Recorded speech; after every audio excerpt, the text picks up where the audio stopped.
This is the Aesthetic Ecosystems Podcast. I'm Ben Hale, your virtual design guide to help you and your family have a healthy, beautiful landscape with less work.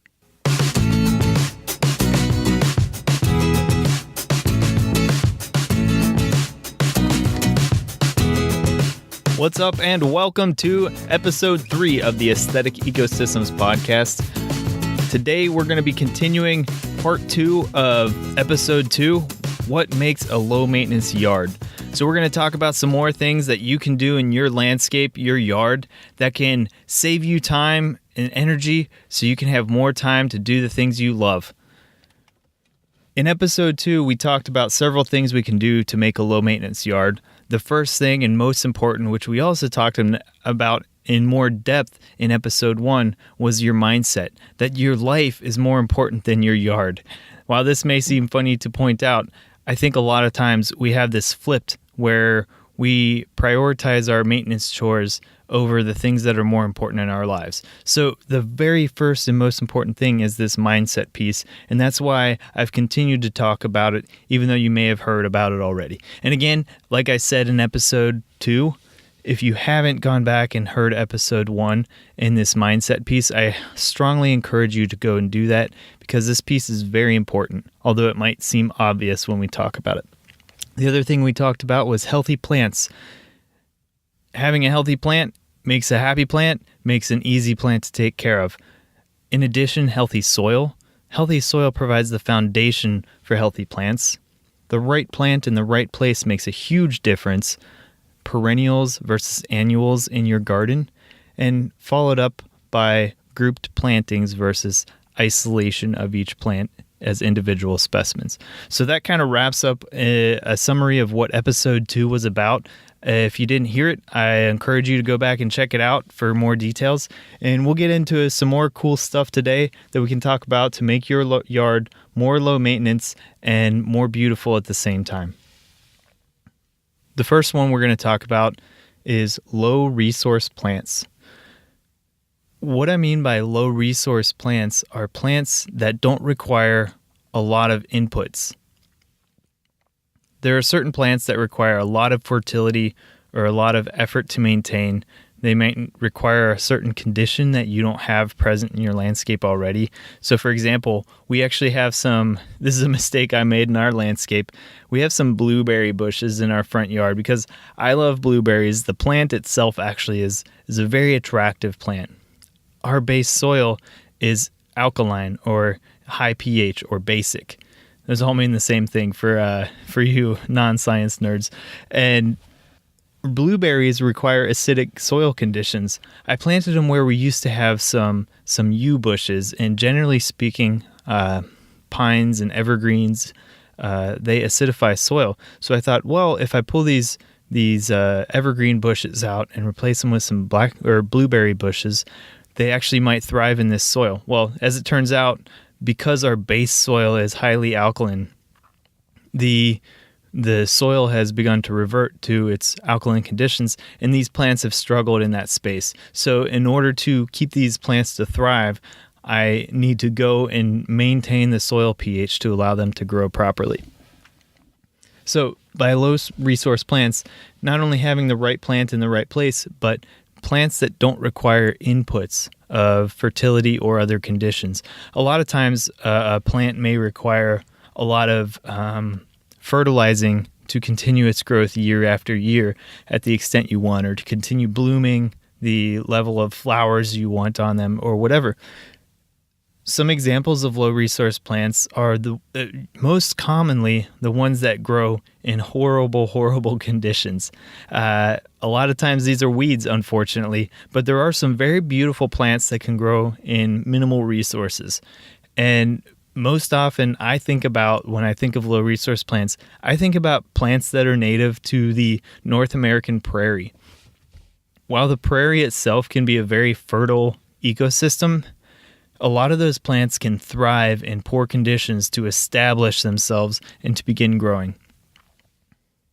So an example there could be like goldenrod is quickly becoming a very accepted plant in the garden as a beautiful accent to your late summer and your fall with their beautiful golden flowers.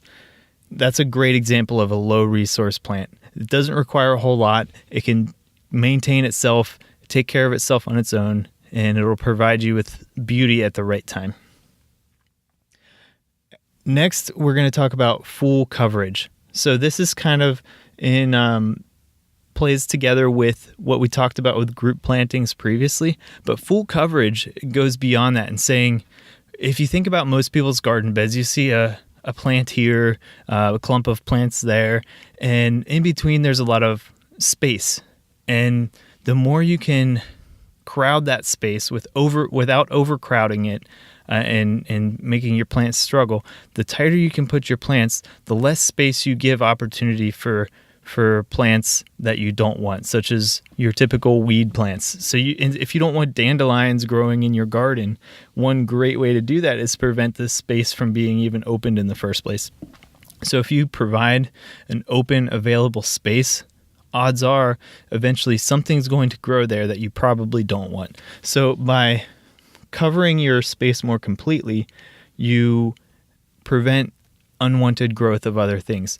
Now, this coverage can be in plants, which I generally recommend because the more full foliage you have, the less you have to continue to keep that space and replenish it with other things that are inanimate, such as mulch or rock or whatever you're filling that space with. So if you're filling it with plants that can take care of themselves, they do the work for you without you having to do it. Some examples of full coverage plantings is if you have, say, a flower bed, right? And you have your flowers that grow somewhere between a foot to 2 feet tall, and maybe behind it you have a small backdrop with a shrub or two, and maybe even a small accent tree. Well, in between these small flowers, you can also plant a ground cover. And this would be a low-growing plant that maybe doesn't provide a whole lot of aesthetic value on its own, but altogether it pulls the whole design together by creating a carpet of foliage that prevents weeds from sprouting through and filling that space. Other things you can do for this full coverage, if you don't have plants available to grow there or you can't find the right plant for the right place, is you can also fill it with things such as mulch or a wood mulch or even a rock mulch, as some people like to call it, just a gravel/rock bed around your plants. There are certain advantages and disadvantages to mulch and rock. When you're thinking of mulch, it's something over time you will have to continue to replace to prevent weed growth. And you definitely want to have the right mulch. We'll get into that in more detail in the future. In rocks as well, you have to make sure you remove any debris that might pile up on top of them, or eventually it will provide a substrate on top of the rock for weeds to grow. So there are some caveats to if you want to use something non-living like a mulch or some other type of covering there. So just something to think about. Now let's talk about the lawn. We haven't really touched up a whole lot upon your lawn yet, and for most people, this is one of the biggest time investments in a landscape is the lawn, because it covers so much area of your property, and most people do want this beautiful green carpet in front and behind their house for relaxing, for aesthetic appeal, and to let their kids or grandkids play on it. This might be you, and all of those desires are totally fine. However, with the typical American lawn, it's a huge time investment that, for me, I find it as a drain, to be honest. And yes, while I like to have space to relax and to play and to see my kids play, I don't like to be taken away from playtime by having to cut the grass and be out there every weekend when it's really hot and usually non-optimal times when we don't have things scheduled. I have to go do these chores where it might be, sometimes it's 90 degrees out and that's the only time I can cut the grass. So let's talk about how we can reduce lawn maintenance. Well, first, just by simple scheduling of our tasks and blocking them together and trying to spread them out more, we can reduce the number of times we have to maintain our lawn. So that's a big piece there. Additionally, we can this is going back into the mindset piece, but if we're not so hung up on having a totally spotless lawn that everybody's envious of just because it's a uniform mass of green, of all the same size blade with the same proportions and the same height, if we kind of let go of that feeling of need to control the space, it'll free up a lot of our stress and a lot of our energy. So if you determine maybe it's okay if one or two dandelions creep into my lawn, or a couple here and there, or maybe there's some clover or whatever, you're not so hung up on having to go spray your lawn, having to go mow it all the time, having to go weed it. And this by itself will save a lot of energy and stress. And that's very important. Now, there are all sorts of extremes here, and you can have a very low maintenance lawn that looks horrible in some people's minds, or you can have a very low maintenance lawn that can be very appealing. But across that spectrum, there's a significant change in the mindset piece that you have to have in order to get to that point. And it's a lot different type of space than your typical American lawn. So right now, generally speaking, most people cut their grass at right around 2 inches, maybe even lower. And in order to maintain that uniform height without weeds, it usually requires a significant investment of time and chemical inputs in order to maintain that appearance and that uniformity. Now, when you want to transition to something that's less maintenance, I do strongly recommend a chemical-free lawn, and that transition period does take a time investment to, first of all, free yourself from the feeling of needing to maintain it to a certain standard, as well as the time for your grass and the soil underneath it to adapt to the new situation, to the new lifestyle it has. Generally speaking, with our typical chemical treated lawn, you're killing the soil with the application of the synthetic herbicides that you apply to it and the synthetic fertilizers that you apply to it. So while it gives the physical appearance of health, underneath the grass plants themselves are really struggling, and the soil underneath it is also dying at the same time. And that's why if you find that you start this process, you continue to need to reapply it on a more frequent basis, whether it's a fertilizer or an herbicide, it's a dependency that is a self-fulfilling cycle. So to break that cycle is very difficult. Well, I know I've kind of gone off on a tangent here. We'll go into more depth on this in future episodes of how to transition your lawn to something that doesn't take as much work and is also much healthier for your family. So we'll talk about that more, but that's a very big piece in order to reduce your lawn maintenance. In addition to reducing the maintenance burden of your current lawn, there are also more extreme or radical transitions you can do that replace your lawn or transition your lawn to a low maintenance type lawn itself. And it doesn't sound very clear there, but essentially what I'm saying is there's certain varieties of grass or other low-growing ground covers that provide, a lot of times they're called an alternative lawn, but really I don't necessarily see them as an alternative. It's just a different type of lawn. And some examples of this, I've actually tested some of these in our own landscape, is I've had a really great success with this one type of lawn called a Nommo Fescue Lawn. This is only a northern climate lawn. So in southern Ohio, we're actually in the transition phase of this lawn, where if you're much south of, say, like Kentucky or middle of Tennessee, this lawn might not do well in the heat of the summer, in the warmer months. It actually requires a certain amount of cold period to thrive. That's when the roots develop on these colder season grasses.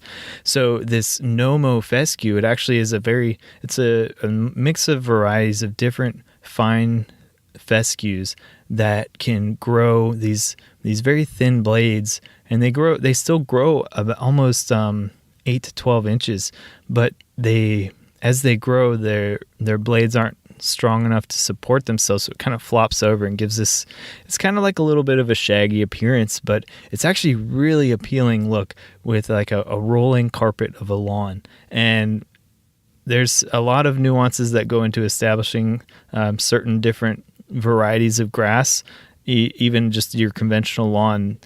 Making sure you establish it properly goes a really long way to ensuring the success.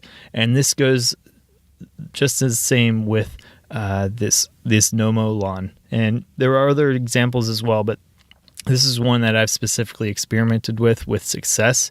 But like I said, establishment is very important as well with it. So you can also transition your lawn to where this Nommo lawn that we have, I only mow our most successful section of it that is relatively free of weeds.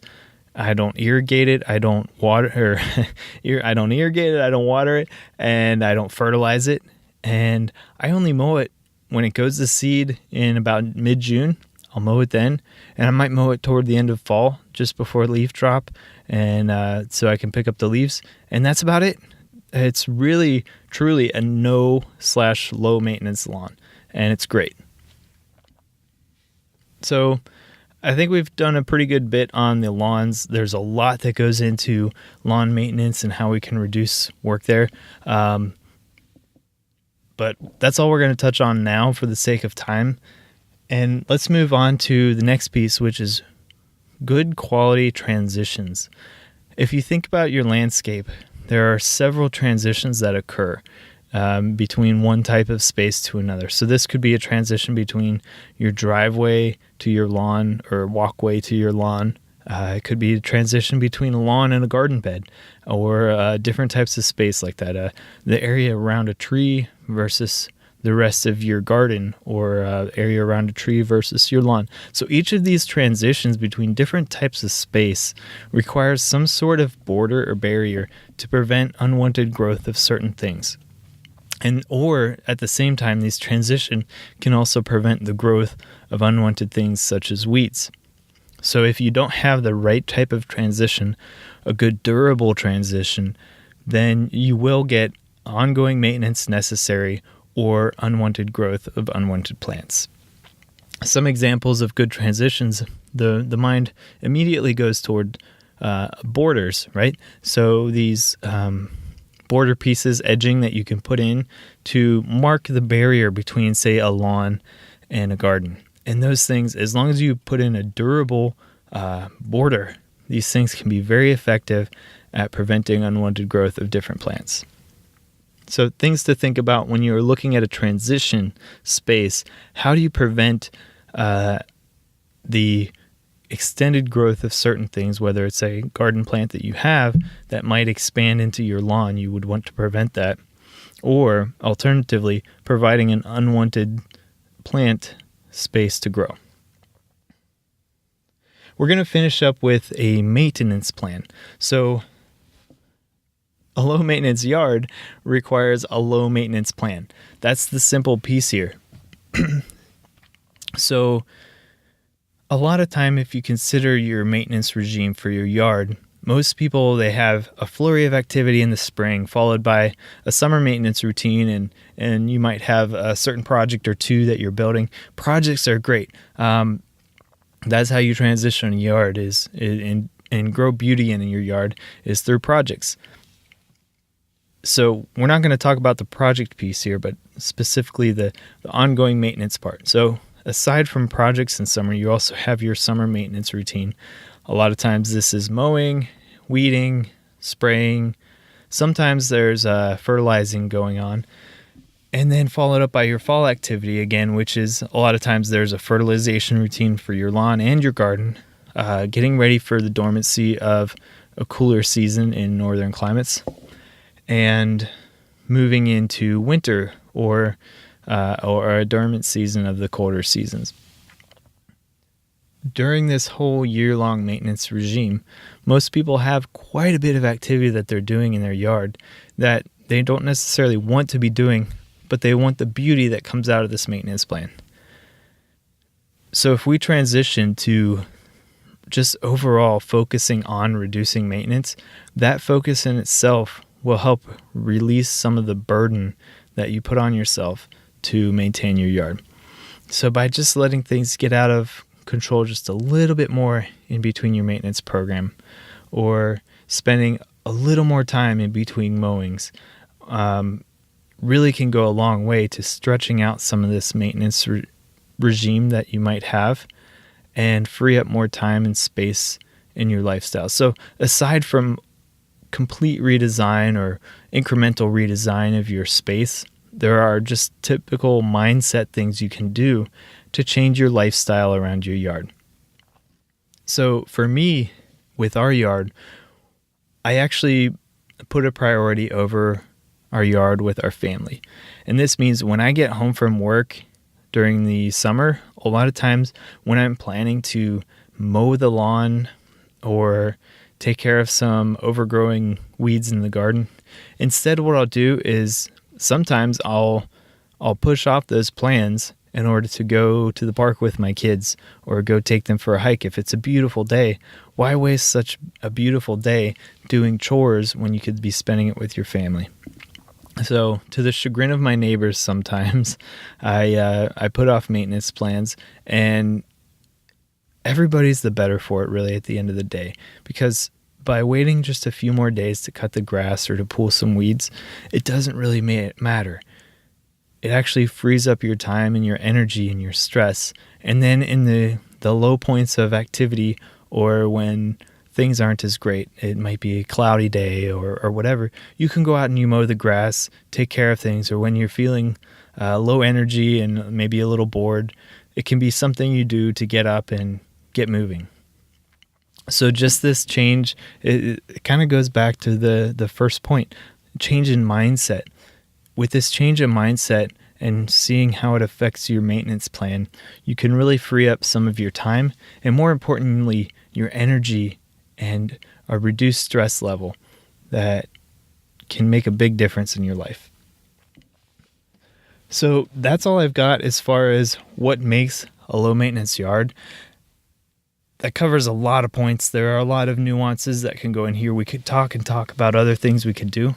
But overall, these are the points I picked out as the primary drivers of making a low maintenance yard, aside from total redesign of your yard and your landscape, which, to be honest, that would be great. That would be awesome. I would love to do it to our yard. But the reality is, a lot of times we don't have the time to do a complete full overhaul, or the money, or the just physical planning capability to do something like that. So in the meantime, these are the things that we can do in our yard, in our life, to free up time, to reduce our burden when it comes to our yard, and to still have a beautiful, attractive landscape.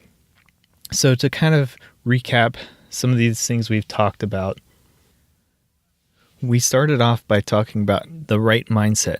So episode 1, we talked about that your life, your family, your loved ones, your time is much more important than your yard. And while we want to have a beautiful yard, we don't want it to rule our lifestyle. A lot of the factors that go into it is around plants. And so we talked about healthy plants. Having good, happy, healthy plants goes a long way toward making a low maintenance landscape. And so understanding the right factors that make a healthy plant without having to provide continuous long-term inputs to make that happy plant will, in turn, make a beautiful landscape with less work. Healthy soil is the foundation to healthy plants. So that's the next piece, is ensuring that you have good, healthy soil as a foundation for your plant growth. Having the right plant in the right place whether it's a native plant that's well adapted to your region through long-term evolution, or more recently, it might be a introduced exotic that hopefully is non-invasive, but well adapted to the conditions that you live in. Perennial plants provide a long-term beauty that comes back every year without a significant amount of input, provided that you've put it in the right place with the right conditions. Grouped plantings provide a reduced maintenance burden by grouping together the type of maintenance you have to do in a specific space. So that was, in a nutshell, what episode 2 was about. In episode 3, we talked about having low resource plants to begin with. So low resource plants are plants that don't require a ton of fertility unless you live in beautiful, lush forest with great soil. Most likely, the fertility in your landscape is slightly reduced or significantly reduced. And so establishing plants that can take care of themselves in reduced fertility conditions are very important. Providing full coverage in your garden areas and in your lawn prevents the unwanted growth of weeds or, well, that's basically it. Unwanted growth of weeds. An unwanted plant is considered a weed. So growth of weeds is prevented by full coverage of your landscape. A reduced lawn maintenance routine really goes a long way to providing you extra time and reducing your stress and workload. Along with that, establishing a low maintenance lawn to begin with, if you're establishing a new lawn or ready to reestablish your lawn, these options can be really beneficial in the long term by providing beauty on its own without significant inputs like a conventional lawn. Good, strong transition phases are very important in between different types of areas of your garden and your lawn. So this could be a barrier between a garden bed and your lawn, such as your typically thought of border. So a durable border goes a long way to preventing expansion of your garden bed into your lawn or expansion of your lawn into your garden bed. At the same time, it also helps prevent weed growth in these transition areas. And to wrap up, we kind of came full circle with a maintenance plan that reflects your mindset that your lifestyle is more important than your yard when it comes to maintenance. So with that, we wrap up our review of what makes a low maintenance yard.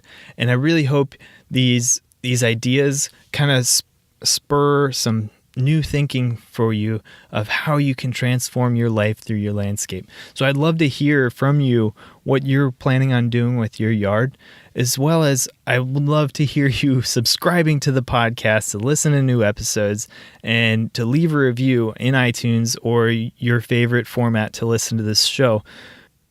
Okay, now it's time to talk about the launch party, guys. Excuse me, not party, but partay. The launch partay is for the first 2 months of the show, from March 11th through May 11th, 2018. I want to have some fun to help spread the word about the show. I really appreciate your enthusiasm and interest in this show, and I want to get you guys involved and have some fun while we're doing it. So this is a chance to have some fun, for us to get connected, to win some prizes. And let's talk about the prizes before we talk about what we're doing. So what are the prizes? Weekly, I'm offering a free consultation with me, Ben Hale, which is normally a $99 value. So one person each week that gets involved in the launch partay gets a free consultation. I'm also giving away a free offer for one of my ebooks, 10 Ways to Get More Beauty with Less Work, which is a $19 value. Next, the grand prize. There is only one of these we're giving away through this whole launch party. So at the end of the launch partay, the Organic Lawn Care Manual by Paul Tukey. So Paul Tukey himself has offered to give away one free book to a lucky winner that's getting involved in this launch party. And this book is all about how to manage a healthy lawn, from anything from a golf course style lawn to your low maintenance lawn, which of course is something I prefer here on this show, right? I own this book. I've read this book multiple times. I've given it away. It's a kind of a tattered and worn version that I have. I use some of these practices in my own lawn. So I love this book, and I highly promote it as well, and you'll hear me talk about it throughout the show. But Paul Tukey has been kind enough to offer a copy of his book as a grand prize, and there's also a special surprise for everybody that's going to be getting involved in the launch party. The Rolling River Nursery out of California has offered a special surprise for everybody that's involved. The Rolling River Nursery is a USDA certified organic nursery. So I went online and I looked around for nurseries that have online availability, shipped through the continental US, and have some great offerings. And Rolling River Nursery has been kind enough to become involved with our launch party. And they're not only are they online availability, but they also are certified organic, which means they don't use any harmful herbicides or pesticides that you have to be concerned with your family about. And so what you're getting is a safe and healthy plant. They also offer a ton of edible plants and trees and shrubs, cacti and succulents. So they offer several trees and shrubs that are adaptable throughout most of the United States. So definitely worth checking them out. And in addition, these guys are also involved with a nonprofit in Southern California to help local food movements called plantingjustice.org. So if you want to learn more about them, you can go to rollingrivernursery.com. And I also want to give a shout out to Paul Tukey's website. For his organic lawn care manual, and his other works is paultukey.com, PAULTUKEY. And to sum up, guys, okay, you want to learn how to get involved with this launch party? Go over to aestheticecosystems.com/pod launch, and that's PODLAUNCH. There's a link in the show notes, and that's going to give you all the instructions on how to get involved. There's two ways specifically to get involved. One is through sharing with your peeps on Facebook, and the other is through leaving a review on iTunes. Both of these are going to help spread the word about the show and get other friends listening to it as well. And I sure appreciate your help here. And likewise, this is going to be a fun time. So go on over and to aestheticecosystems.com/pod launch to get involved. So thanks for coming by. And remember, whatever you do, live with passion and make tomorrow better than today.